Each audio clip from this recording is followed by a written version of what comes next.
அனைவருக்கும் வணக்கம். இன்னைக்கு ஹிந்து நியூஸ் பேப்பர்ல என்ன இம்பார்ட்டன்ட் நியூஸஸ் இருக்கு அப்படிங்கிறத பார்ப்போம். முதல்ல பார்த்தீங்க அப்படின்னா, நமக்கு தமிழ்நாடு ஓம்பட்ஸ்மேன பத்தி குடுத்துருக்காங்க. ஓகேங்களா? அதாவது என்ன சொல்ல வராங்க அப்படிங்கிறத பார்ப்போம். Tamil Nadu local bodies ombudsman act 2014 அப்படிங்கிறத குடுத்துருக்காங்க. ஓகேவா? இந்த சட்டத்த பத்தி நெறைய பேர் கேள்விப்படாமயே இருந்திருக்கலாம். என்ன சட்டம் அப்படின்னு பார்த்தீங்கன்னா, Tamil Nadu local bodies ombudsman act எப்ப வந்திருக்கு அப்படின்னு பார்த்தீங்கன்னா, 2014ல. இந்த சட்டம் என்ன பண்ணுது? எதுக்காக இந்த சட்டம் கொண்டு வந்திருக்காங்க அப்படின்னு பார்த்தீங்கன்னா, நமக்கு உள்ளாட்சி அமைப்புகள் இருக்கு. உள்ளாட்சி அமைப்புகள்ல பார்த்தீங்கன்னா, நமக்கு கவுன்சிலர்ஸ் இருக்காங்க. அதே மாரி பஞ்சாயத்து பிரசிடென்ட் அந்த மாரி உள்ளாட்சி அமைப்புகளுக்குன்னு தேர்ந்தெடுக்கப்பட்ட எலக்டட் பீப்பிள்ஸ்லாம் இருக்காங்க இல்லையா? அதே மாதிரி பார்த்தீங்கன்னா, உள்ளாட்சி அமைப்புகளுக்காகவே பிரத்யேகமா வேலை செய்யக்கூடிய ஆஃபீசர்ஸ், எம்ப்ளாயீஸ் எல்லாமே இருக்காங்க.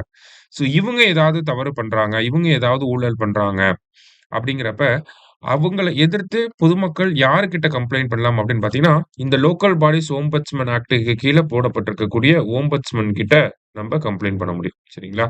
அதுக்காக தான் இந்த சட்டம் கொண்டு வரப்பட்டுச்சு. Tamil Nadu local bodies ombudsman act 2014 அப்படிங்கிறது எதுக்காக கொண்டு வரப்பட்டிருக்கு அப்படின்னு பார்த்தீங்கன்னா, உள்ளாட்சி அமைப்புகள்ல தேர்ந்தெடுக்கப்பட்ட நபர்கள், உள்ளாட்சி அமைப்புகள்ல இருக்கக்கூடிய அதிகாரிகள் இவங்கலாம் ஊழல் குற்றம் பண்றாங்க அப்படின்னா, அவங்கள விசாரிக்கிறதுக்கு, அவங்க மேல கம்ப்ளைண்ட் போடுறதுக்கான ஒரு அமைப்பாக உருவாக்கப்பட்டிருக்கு. சரிங்களா?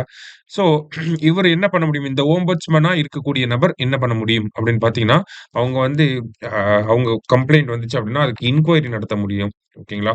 இன்குயரி நடத்தி அதுக்கு உண்டான பனிஷ்மென்ட்ட பிரிஸ்கிரைப் பண்ண முடியும். சரிங்களா? இது எல்லாமே செக்ஷன் 2 ஆஃப் த ஆக்ட். ஓகேங்களா? Section 2 sub clause 10 of the ஆக்ட்க்கு கீழ அவங்க பண்றாங்க. சரியா?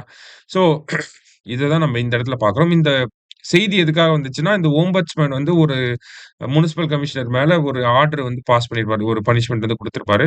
அது எப்படி ஓம்பட்ஸ்மேன் குடுக்கலாம் அப்படின்னு சொல்லி ஒரு வழக்கு போடப்பட்டிருக்கும். அந்த ஒரு பின்னணியில தான் வழக்கு வந்திருக்கு.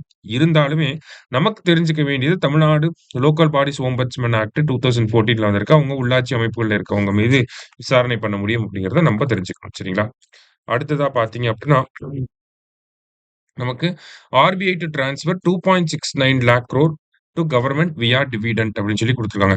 அதாவது ஆர்பிஐ பார்த்தீங்கன்னா, வருஷம் வருஷம் அவங்களோட சர்ப்ளஸ் மணிய கவர்ன்மென்ட் கிட்ட குடுக்குறாங்க. ஆர்பிஐ அவங்களோட சர்ப்ளஸ யார்கிட்ட குடுக்குறாங்க?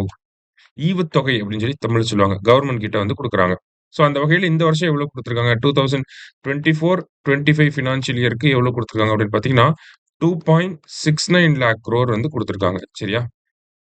2.69 லேக் குரோர் குடுத்துருக்காங்க. இந்த ஆர்பிஐ அவங்களோட சர்ப்ளஸ டிரான்ஸ்ஃபர் பண்றதுக்காகவே ஒரு 2 கமிட்டி இத பத்தி ஸ்டடி பண்ணிருக்கு. சரிங்களா? ஒண்ணு பார்த்தீங்கன்னா 2013ல மல்லிகம் கமிட்டி. ஓகேங்களா? இந்த மல்லிகம் கமிட்டி அப்படிங்கிறதுமே இந்த ஆர்பிஐ கவர்ன்மென்ட்க்கு அவங்களோட எக்ஸ்ட்ரா மணிய குடுக்கணும். சர்ப்ளஸ குடுக்கணும் அப்படிங்கிறத சொல்லியிருப்பாங்க. அதே மாரி 2018ல வந்த பிமால் ஜலான் கமிட்டி. ஓகேங்களா? பிமால் ஜலான் கமிட்டி அப்படின்னு சொல்லுவாங்க. பிமால் ஜலான் அப்படிங்கிறவர் முன்னாடி ஆர்பிஐ கவர்னரா இருந்திருப்பாரு. சரிங்களா?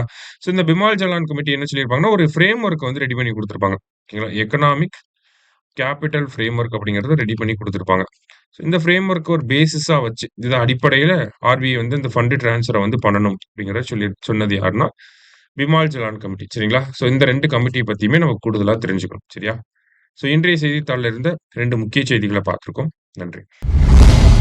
சுரேஷ் ஐஏஎஸ் அகாடமி வெற்றியின் முகவரி.